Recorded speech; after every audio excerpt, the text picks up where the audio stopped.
Bulletin में सबसे पहले आपको बताएं, पीटीआई रहनुमा फवाद चौधरी ने कहा है कि गवर्नर को गैर आईनी इकदाम से बाज रहना चाहिए। स्पीकर की रूलिंग आ चुकी है, आज एतमाद का वोट नहीं हो सकता। जुमे को अदम एतमाद का प्रोसेस शुरू हो जाएगा। अदम एतमाद का अमल अगले हफ्ते मुकम्मल हो जाएगा। पंजाब में सियासी गहमा गहमी उरूज पर पहुंच चुकी है। ऐसे में पीटीआई के फवाद चौधरी कहते हैं गवर्नर को गैर आईनी इकदाम से बाज रहना चाहिए। स्पीकर की रूलिंग आ चुकी है, आज एतमाद का वोट नहीं हो सकता। जुमे को अदम एतमाद का प्रोसेस शुरू हो जाएगा। अदम एतमाद का अमल अगले हफ्ते मुकम्मल हो जाएगा।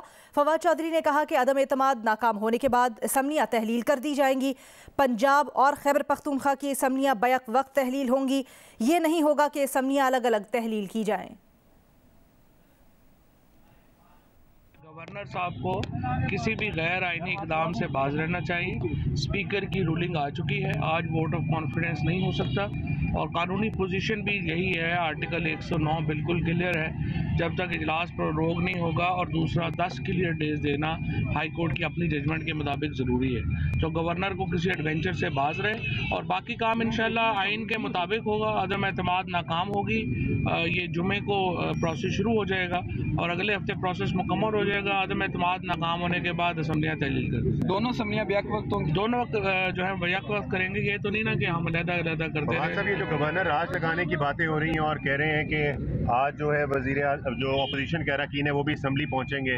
देखिए, पीडीएम का सिर्फ एक ही मकसद है, इलेक्शनों से भागना। इलेक्शन से वो भागना चाहते हैं और उसके अलावा उनका कोई और मकसद नहीं है। वोट को इज्जत दो से जो इलेक्शन से भागो का जो सफ़र है बड़ी जल्दी तय कर लिया है इन्होंने। तो ये गवर्नर रूल भी नहीं लगना, आईनी तरीकाकार होगा। और गवर्नर रूल किस लॉ के तहत लग सकता है? कोई ऐसी सिचुएशन नहीं है पंजाब में। परवेज़ इलाही वज़ीर आला हैं, वो रहेंगे। अदम एतमाद का प्रोसेस इंशाल्लाह इस हफ्ते में। फाल भाई, काफी के साथ सीट एडजस्टमेंट के मामले में किस हद तक पेशरफ्त? अच्छी पेशरफ्त हो रही है। परवेज़ इलाही साहब और हम लोग इकट्ठे हैं और हल्का वाइज जो है वो इंशाल्लाह आज गुफ्तगू होगी।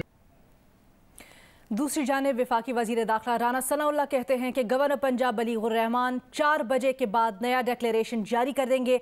नए नोटिफिकेशन के मुताबिक परवेज़ इलाही वजीर आला नहीं रहेंगे। गवर्नर पंजाब वजीर आजम को दरख्वास्त भी कर सकते हैं कि गवर्नर राज लगा दिया जाए। राना सनाउल्लाह ने यह भी कहा है कि परवेज़ इलाही के जाने की सूरत में हमारे वज़ीर आला हमजा शहबाज ही होंगे। पंजाब की ब्यूरोक्रेसी को कह देता हूं कि वो आइन और कानून को फॉलो करें।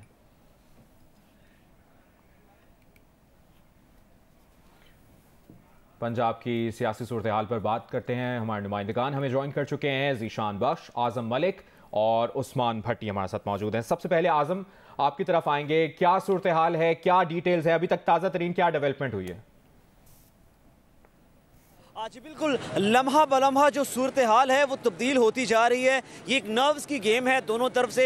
गवर्नर पंजाब कहते हैं कि ये उनका आइनी इख्तियार है कि आज 4 बजे तक वज़ीर आला पंजाब चौधरी परवेज़ इलाही इसी असम्बली से, जहाँ पर मैं खड़ा आपसे बात कर रहा हूँ, यहाँ पर से एतमाद का वोट लें। जबकि स्पीकर पंजाब असम्बली सफ्तान खान कहते हैं कि ये गैर आइनी है और वो रूलिंग दे चुके हैं कि आज इजलास नहीं हो सकता। एक चीज़ इंतहाई अहम है कि पंजाब असम्बली के अंदर जो मोस्टली जो स्टाफ है, जो सेक्रेटरी असम्बली है नायतुल अलग, वो अपॉइंटेड हैं बाय परवेज़ इलाही जो वज़ीर आला पंजाब हैं। तो इस वक्त जो है एक ऐसी सूरत हाल है जो बयान से बाहर है। दोनों तरफ से आइन और कानून की शिकों का हवाला दिया जा रहा है। गवर्नमेंट की तरफ से ये कहा जा रहा है कि ये आइन के सरासर खिलाफ है। वज़ीर आला पंजाब यहाँ से एतमाद का वोट आज नहीं ले सकते।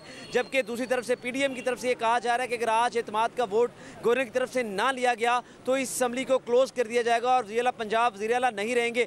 असम्बली को बंद किया गया है। इस वक्त PMLN या पीपल्स पार्टी का कोई भी रुकन यहाँ पर नहीं पहुँचा। स्टाफ है, पुलिस की भारी नफरी यहाँ पर पहुँच चुकी है और असम्बली के अंदर किसी भी गैर मुतल्लक़ शख्स को नहीं जाने दिया जा रहा। कहा जा रहा है कि जुमे के रोज़ जब असम्बली ओपन होगी तो ही लोग अंदर जा सकते हैं। तो इस वक्त जो ताज़ा तरीन सूरत हाल है, जैसे आप भी बता रहे हैं, जैसे अभी थोड़ी देर पहले हमने ये बात भी सुनी, गवर्नर राज की बातें सुनाई दे रही हैं, तो लग यूँ रहा है कि जैसे ये जो चीज़ें हैं ये लिंगर ऑन होगी। और शायद हमें बता रहे हैं कि यहाँ पर नून लीग यानी ऑपोजिशन, पीडीएम इत्तेहाद या फिर पीटीआई कोई भी मेंबर नहीं पहुंचा है और जो स्टाफ है वो भी बड़ा महदूद है। जुमे की इजलास की तैयारी सब किए हुए हैं। उस्मान भट्टी, आप कहिएगा, नून लीग इस वक्त क्या सोच रही है? क्योंकि राना सनाउल्लाह ने अभी इंदिया दिया है कि 4 बजे गवर्नर एक नोटिफिकेशन जारी कर सकते हैं जिसमें वो डी नोटिफाई कर देंगे परवेज़ इलाही को। इस सिलसिले में क्या अपडेट है मजीद आपके पास? उस्मान भट्टी। अच्छा, उस्मान भट्टी से हम दोबारा राब्ता करते हैं। जीशान, जिस तरह अभी हमने उस्मान से ये सवाल किया, तैयारियां नून लीग भी कह रही है, दावे कर रही है, पीटीआई कैंप में क्या चल रहा है? क्या ये जो मुमकिन तौर पर डी नोटिफाई किया जा सकता है, इसकी कोई काउंटर स्ट्रैटेजी है पीटीआई के पास? जी बिल्कुल, तहरीक इंसाफ और उनके इत्तेहादी मुस्लिम लीग काफ इस हवाले से अब तक कंफर्टेबल हैं। अब से कुछ देर कबल हमने ये चेक किया तो वज़ीर आला पंजाब चौधरी परवेज़ इलाही ऐवान वज़ीर आला में मौजूद हैं और अपनी मामूल की मीटिंग्स ले रहे हैं। और एडवोकेट जनरल जो पंजाब हैं अहमद अवैस, वो भी पहुँचे हैं वज़ीर आला हाउस, जहाँ पर वो मजमूई तौर पर सारी सूरत हाल पर उनको ब्रीफ करेंगे।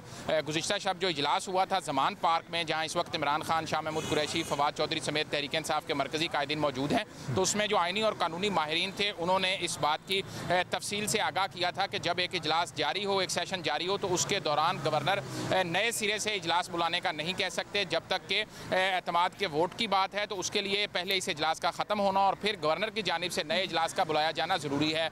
जहाँ तक बात है तहरीक अदम एतमाद की, जो कि अपोजिशन की जानिब से पेश की गई है, तो वो ज़रूर जमा हो सकती है और उसके बाद अब ये स्पीकर का इस्तेहकाक है कि वो उसको कब टेबल करते हैं और कब उसके ऊपर ऐवान में राय शुमारी होती है।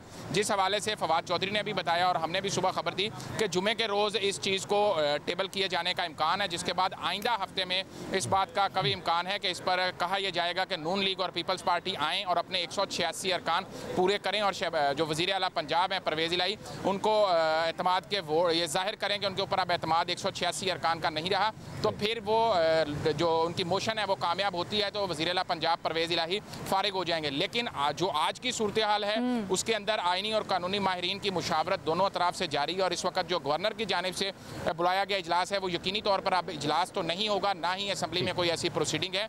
दोनों जानिब आइनी और कानूनी माहिरीन की मुशावरत जारी है। पीटीआई का थिंक टैंक क्या सोचता है इस वक्त? निशान, आपने बताया, आपसे मुसलसल इस बारे में हम अपडेट्स ले भी रहे हैं। उस्मान भट्टी, इस वक्त नून लीग का थिंक टैंक क्या सोच रहा है? 40 मिनट रह गए हैं 4 बजने में, जो नया नोटिफिकेशन आएगा, नए नोटिफिकेशन के बाद क्या सूरत हाल चेंज होगी पंजाब में सियासी तौर पर? वज़ीर दाखिला से आपकी बात हुई है, तफसील शेयर कीजिए। सीनियर रहनुमा व वफाकी वज़ीर दाखिला राना उस्मान, आप हमें सुन पा रहे हैं? उस्मान भट्टी से हम राब्ता करने की कोशिश करें और आजम मलिक भी हमें पंजाब असेंबली की सूरत हाल से। अगर आप इजाजत दें मुबश्शिर, मैं जीशान से एक सवाल स्पेसिफिकली पूछना चाहती हूँ। जीशान, अब जब नून लीग की स्ट्रैटेजी सामने आ रही है, क्या कैटेगोरिकली पीटीआई अदालत जाएगी अगर 4 बजे डी नोटिफाई कर दिया जाता है परवेज़ इलाही साहब को? इस तरह की कोई बात हो रही है? जीशान, आप हमारे साथ हैं? जी बिल्कुल अलीना, देखें जहां तक आपका सवाल है, अगर डी नोटिफाई किया जाता है तो देखना ये होगा कि ब्यूरोक्रेसी किसको रिस्पॉन्ड करती है। ब्यूरोक्रेसी का किरदार इस मौके पर सबसे अहम होगा। पंजाब के अंदर जो चीफ सेक्रेटरी थे वो अब तक कायम मकाम थे, बाज़ाब्ता चीफ सेक्रेटरी छुट्टी पे थे, आज बाज़ाब्ता तौर पर चीफ सेक्रेटरी का नोटिफिकेशन हो गया है। दूसरी तरफ आईजी पंजाब से रिलीव हो गए हैं, तो ये पंजाब के 2 बड़े अहम ओहदे हैं। जब हमजा शहबाज पंजाब के वज़ीर आला का उनका इंतखाब का मामला था, उस वक्त भी ऐसे ही हालात पैदा हुए थे और उस वक्त जो ब्यूरोक्रेसी थी उसने वफाक को सपोर्ट किया था, वफाक की जानिब से आने वाले अहकामात पर अमल दरामद किया था।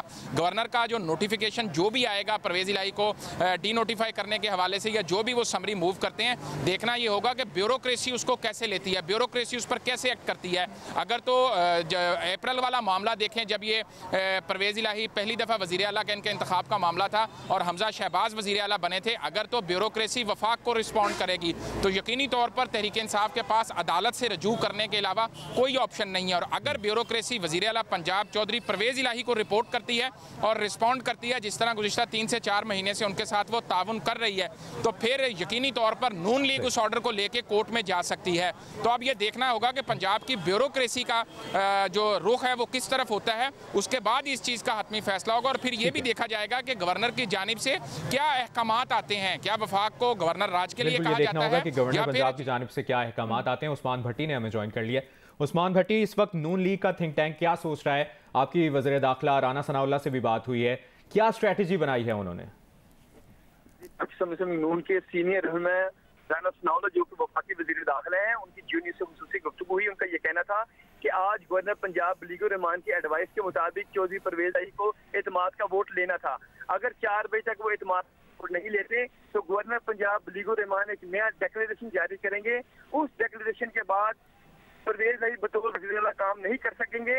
उनका ये भी कहना था कि गवर्नर पंजाब बलीगो रहमान वज़ीर आज़म पाकिस्तान मियां मोहम्मद शहबाज शरीफ से दरख्वास्त कर सकते हैं कि पंजाब में गवर्नर राज लगा दिया जाए। जब हमसे पूछा कि परवेज इलाही के जाने के बाद कौन वज़ीर आला होगा PDM की जानिब से, तो उनका ये कहना था कि पहले भी हमारे वज़ीर आला हमजा शहबाज शरीफ थे और नून लीग की क्योंकि पंजाब असम्बली में एक्सपीरियंस ज्यादा है और दोबारा भी हम यही चाहेंगे कि वज़ीर आला पंजाब हमजा शहबाज शरीफ हो। इसके अलावा उनको ये कहना था कि पंजाब की ब्यूरोक्रेसी को मैं पैगाम देना चाहता हूँ कि वो तमाम काम आइन और कानून के मुताबिक करें, क्योंकि गवर्नर एक आइनी ओहदा है। गवर्नर पंजाब ने जो भी इस वक्त एडवाइस की थी, जो इजलास आज होना था, तो इजलास नहीं तलब किया गया। और उनका ये कहना था कि जो स्पीकर पंजाब असेंबली ने रूलिंग दी है सप्तान खान ने, वो आइन और कानून के मुनाफी है। आज क्योंकि गवर्नर पंजाब की जानिब से जो एडवाइस दी गई थी उसके मुताबिक आज इजलास होना चाहिए था, जो कि इजलास उन्होंने आज मुलतवी करके कल ले गए हैं। और उन्होंने ये कहा कि जो भी इस वक्त ऑडियो इमरान खान के हवाले से है वो फोरेंसिक भी करवा लें, वो ऑडियो में हकीकत है। और उन्होंने ये भी कहा कि ऐसी वीडियोस भी हैं जो कि ऑडियो से मिलती जुलती हैं। जी सही। और आजम मलिक, आप इससे पहले पंजाब असेंबली के अंदर क्या सूरत हाल है, और आपने बताया कि अभी तक कोई भी अरकान यहाँ पर नहीं आए। पंजाब असेंबली के बाहर क्या इस वक्त सूरत हाल देख रहे हैं आप? कुछ देर पहले ब्यूरो चीफ जियो न्यूज़ लाहौर रईस अंसारी साहब ने हमें बताया कि मॉल रोड पर कंटेनर्स भी दिखाई दिए गए हैं। ये किस बात की निशानदेही करते हैं? जी देखिए, बिल्कुल ये इसी बात की निशानदेही है कि आपको याद होगा गुज़श्ता रोज़ राना सनाउल्लाह वज़ीर दाखिला ने यह कहा था कि अगर आज 4 बजे तक परवेज़ इलाही ने एतमाद का वोट पंजाब असम्बली से ना लिया तो 7 क्लब जो वज़ीर आला ऑफिस है उसको सील कर दिया जाएगा। तो कंटेनर वहाँ पर पहुँच चुके हैं। पंजाब असम्बली के चारों जो गेट्स हैं उनके ऊपर पुलिस की नफरी को तैनात कर दिया गया है। ये पुलिस को सुबह से ही यहाँ पर बुला लिया गया था और ये पुलिस पंजाब असम्बली के कहने के ऊपर, यानी कि पंजाब असम्बली ने कहा था कि सिक्योरिटी की सूरत हाल यहाँ पर ख़राब हो सकती है, चूँकि PDM पीपल्स पार्टी और नून लीग की तरफ से ये कहा गया था कि उनके MPs 4 बजे यहाँ पर पहुँचेंगे। ताहम अभी तक कोई रुकन पंजाब असम्बली जिसका ताल्लुक अपोजिशन से है वो यहाँ पर पहुँचा तो नहीं है, लेकिन इसके बावजूद एक टेंशन नज़र आ रही है। जो पंजाब असम्बली का स्टाफ है वो भी हर किसी से ये पूछता नज़र आ रहा है कि 4 बजे के बाद क्या होगा। जब जो स्टाफ है पंजाब असम्बली के अंदर जो लेजिस्लेशन को डील करता है उनसे जब बात की तो उनका कहना था कि ये बात लाजमी तौर पर यहाँ है कि गवर्नर की तरफ से जब ये कहा जाएगा कि एतमाद का वोट लें तो एतमाद का वोट लेना पड़ेगा। कॉन्स्टिट्यूशनली, आइनी और कानूनी तौर पर गवर्नर का ये कहना आइन के ऊपर और कानून के साथ एक जो है वो कानूनी तौर पर उन्होंने ये कहा है और इस चीज़ को मद्देनज़र रखा जाना चाहिए। ताहम इस वक्त अभी तक कोई रुकन यहाँ पर नहीं पहुँचा और 4 बजे का इंतजार किया जा रहा है। जाहिर है यहाँ पर जिस तरह भी ज़ीशान भी हमें कह रहे थे ब्यूरोक्रेसी का किरदार बड़ा अहम, थोड़ा सा हमें ये बताइएगा, आज चीफ सेक्रेटरी साहब नए अपॉइंट कर दिए गए हैं, क्या उन्होंने चार्ज संभाल लिया है? जी बिल्कुल, चीफ सेक्रेटरी साहब जो अब्दुल्ला सुंबल हैं उनका नोटिफिकेशन जारी कर दिया गया। ये कायम मकाम चीफ सेक्रेटरी पंजाब थे, उनका नोटिफिकेशन जारी हो गया, उन्होंने अपना चार्ज संभाल लिया है। तो जाहिर है देखें, मैं जैसे पहले बता रहा कि आइनी और कानूनी तौर पर एक बहरान शुरू हो गया है कि जो ब्यूरोक्रेसी है, जो फेडरल पब्लिक सर्विस कमीशन के थ्रू ऑफिसर्स अपॉइंट होते हैं पंजाब में, वो तो वफाक के नुमाइंदे हैं, वफाक के मुलाजम हैं। तो वफाक ने ये कहा है कि अगर 4 बजे के बाद डी नोटिफाई हो जाते हैं परवेज़ इलाही तो फिर क्या होगा। यूँ लग रहा है जैसे ये मामला लिंगर ऑन है, अदालतों के अंदर जाएगा और अदालतें ही इसकी तशरीह करेंगी कि गवर्नर की तरफ से ये कहा गया एतमाद का वोट। आज़म साथी रहिए। ज़ीशान, मुख्तसरन कहिएगा, फवाद चौधरी ये कह रहे हैं कि स्पीकर की रूलिंग आ चुकी है, आज एतमाद का वोट नहीं हो सकता। वज़ीर दाखिला का बयान उन्होंने सुना है, वो जो 4 बजे का नोटिफिकेशन है उन तक ये खबर पहुंची है, क्या उनका मौक़िफ़ है इस पर? जी देखें, वज़ीर दाखिला राना सनाउल्लाह ने ऐसा ही एक बयान कल भी दिया था जिसमें उन्होंने ये कहा था कि अगर कल एतमाद का वोट नहीं लेते वज़ीर आला पंजाब चौधरी परवेज़ इलाही तो फिर हम असम्बली को जो ऐवान वज़ीर आला है सॉरी उसको सीज़ कर देंगे। जिस पर फवाद चौधरी ने कल भी इस बात का रद्द-ए-अमल देते हुए कहा कि ये पंजाब की मुंतखब आवाम का वज़ीर आला का दफ्तर है, ये कोई फैसलाबाद का कॉर्नर प्लॉट नहीं है जिस पर राना सनाउल्लाह कब्जा कर लेंगे और वो किसी को सील कर देंगे। तो इस हवाले से तहरीक इंसाफ और मुस्लिम लीग नून दोनों ने बड़ी स्ट्रॉन्ग पोजीशन ले रखी है। ब्रेक लेने में हमारे पास वक्त कम रह गया, जरा जल्दी से बता दीजिएगा, ज़मान पाक के बाहर आप खड़े हैं, क्या गहमा गहमी है वहाँ पर? क्या कोई वकला वगैरह को भी बुलाया गया है मुशावरत के लिए? जी, गुज़िश्ता शब यहाँ पर आइनी और कानूनी माहिरीन की मुशावरत हुई थी जिसमें एडवोकेट जनरल पंजाब भी मौजूद थे और उसके अंदर इस बारे में अपडेट्स लेते रहेंगे। ज़ीशान बख्श, आज़म मलिक, उस्मान भट्टी, तफसीलन आपने अपडेट किया। पंजाब में सियासी गहमा गहमी से मुतल्लिक हम आपको मुसलसल अपडेट किए हुए हैं। ऐसे में इस्लामाबाद से खबर भी शामिल करें, जहां पर पार्लियामेंट हाउस के दाखिली दरवाजे आने जाने वालों के लिए बंद कर दिए गए हैं। पार्लियामेंट हाउस की सिक्योरिटी FC के हवाले कर दी गई है। तफसील जानते हैं नुमाइंदा जियो न्यूज़ वकार सत्ती से। वकार, क्या सूरत हाल देख रहे हैं आप? देखिए, अब से कुछ देर पहले पार्लियामेंट के जो दाखिली रास्ते हैं, मेन दाखिली रास्ता जिससे पार्लियामेंटेरियंस मिनिस्टर्स वगैरह अंदर आते हैं, वो भी, और गेट नंबर 5 जो है जो आम आवाम के लिए है, वो भी गया है। और मेन दरवाजों के ऊपर FC जो है उसका कंट्रोल है और वो सील किया गया है। ना किसी को अंदर आने दिया जा रहा है, ना किसी को बाहर आने दिया जा रहा है। हमारी जब बात हुई यहाँ पे के अंदर जो सिक्योरिटी हुकाम है उनसे, तो एक वो थ्रेट अलर्ट आया था गवर्नमेंट के हवाले से किसी कालाधन तंजीम की तरफ से। उसके बाद वो सिक्योरिटी के पेश ये मेजर्स लिए गए और मेरी इतलात के मुताबिक स्पीकर राजा परवेश भाई में इस वक्त पार्लियामेंट हाउस में सिक्योरिटी के कंसर्न्स के हवाले से आला सर की इजलास जारी है। बहुत शुक्रिया वकार तफसीलात के लिए। लाहौर में ठोकर न्याज बेग पर किसान इत्तेहाद के ज़ेर तमाम एहतजाज के पेश नज़र मुजाहिरीन को शहर में दाखिल होने से रोकने के लिए मुख्तलिफ मकामात पर कंटेनर्स लगा दिए गए हैं। मॉल रोड, क्लब चौक, डेविस रोड और दीगर मकामात पर कंटेनर्स खड़े किए गए हैं। मजीद तफसीलात जानते हैं अपने नुमाइंदे अहमद फराज से। जी अहमद। जी, ये कंटेनर जो खड़े किए गए हैं इसलिए खड़े किए गए हैं कि जो किसान जनूबी पंजाब से एहतजाज के लिए हैं वो यहाँ पर लाहौर शहर में दाखिल ना हो सकें, और इसी वजह से 2-3 मुकामात पर कंटेनर खड़े करके रास्ते बंद कर दिए गए हैं। उन रास्तों की बंदिश की वजह से लाहौर के शहरियों को बहुत ज्यादा मुश्किलात का सामना, क्योंकि जब माल रोड पर ट्रैफिक ब्लॉक होती है तो पूरे शहर की ट्रैफिक चौक हो जाती है। इस वक्त जो है किसान इत्तेहाद के सदर खालिद बार से पंजाब हुकूमत के जो है वो मुज़ाकरात जारी हैं और किसानों का ये कहना है कि बिजली, बीज और खाद पर सब्सिडी दी जाए, और यही उनका मुतालबा। उनका ये भी कहना है कि मार्केट में खाद की ब्लैक में जो फरोख्त है उस पर फौरी तौर पर पाबंदी आयद की जाए, और इसी वजह से इन मुजाहिरीन को शहर में दाखिल होने से रोकने के लिए कंटेनर लगाए गए हैं। और पुलिस का ये कहना है कि ये मुज़ाकरात जारी हैं, और जो जबकि इनके किसान इत्तेहाद के जो सदर है खालिद बाट, उन्होंने 4 बजे एक अहम प्रेस कॉन्फ्रेंस करनी है और मजीद उन्होंने ऐलानात मुतवक्को किए जा रहे हैं उनसे। जी ठीक है अहमद फराज, आपने अपडेट किया, शुक्रिया आपका।